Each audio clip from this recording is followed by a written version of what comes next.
신입사원에게 바라는 모습 어떤 게 있을 것 같은지 채팅창에 남겨볼까요? 엄청난 걸 바라고 있지 않구나. 기본적인 것만 잘해도 신입사원으로서는 우리가 사랑받을 수 있구나. 업무적인 관심, 주어진 업무만 보는 게 아니라 그 업무와 관련되어서 어떤 걸 알아야 되는지에 대한 그런 관심도 좀 갖고 있으면, 자, OX 하나 둘 셋 표시해주세요.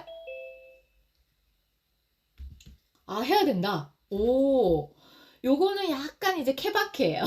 자, 예를 들어서 그 인사 한마디가 여러분의 앞으로의 미래에 엄청나게 꿀같은 자양분이 될 거라는 것만 말씀드립니다. 왜냐면 우리는 신입사원이기 때문에 쉽사리 이게 맞습니다, 아닙니다 할 수가 없잖아요. 그러면 보통은 아마 확인을 하실 거란 말이죠. 서류를 찾아볼 수도 있고 아니면 다른 어떤 선임에게 물어볼 수도 있고 이제 이런 상황들이 발생돼요. 잠시만요. 혹은 잠시만 기다리세요. 이렇게 해놓고 한참 동안 뭔가를 이제 해결하기 위한 시간을 소요하거든요. 첫 번째가 유효성의 원칙인데요.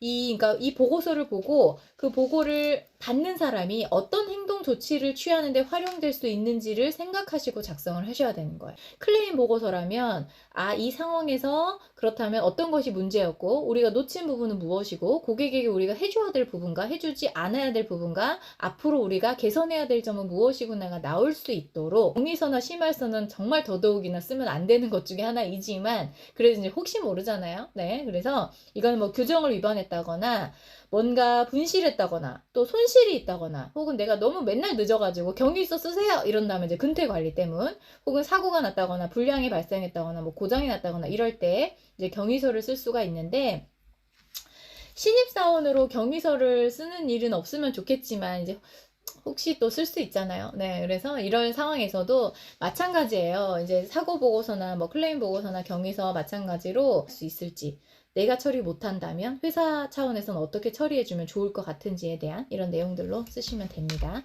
그 다음에 이제 네 번째 보고서의 종류는 분석 보고서인데요. 이것은 어떤 주제나 현황에 관해서 조사하고 연구하고 분석해서 그 결과를 보고하는 문서를 말합니다.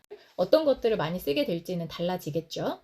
그리고 이제 사실 각 회사마다 기관마다 보고서 양식이 조금씩 좀 달라요. 그래서 여러분이 가장 좋은 것은 가셔가지고 OJT 하실 때 기존의 보고서들 볼 수 있는 것들이 있으면 쭉 한번 눈으로 익혀보시는 게 좋아요.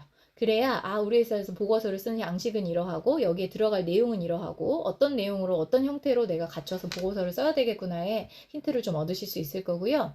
이 해당 내용이 어떤 목표랑 연계되어 있고 뭔 의미가 있는지 이런 목적을 여러분이 정확하게 설정을 하신 다음에 쓰셔야 돼요. 딱 보내놓고 추가로 연락을 안 해서 그 답신을 못 받아서 업무에 차질이 생기는 경우도 상당히 많습니다. 그래서 이런 실수를 좀 범하지 않도록 우리가 이메일 매너도 좀 지킬 수 있어야 되는데요. 실제로 이제 이메일을 우리가 작성을 좀 잘 해보려면 예시를 좀 들어보면서 어떻게 작성해야 되는지 좀 볼 텐데 못해도 되니 배우려는 자세로 하나하나 이렇게 성실하게 본인의 일에 맡은 바를 좀 다해서 해주면 좋겠다라고 이야기를 하는 거죠. 그러니까 실수해도 괜찮으니 최선을 다해줬으면 좋겠다라고 대답을 해줬고 제일 많이 하는 말 1위가 뭔지 아세요? 듣고 있어? 그 다음에 두 번째 이해했어? 이 말이래요.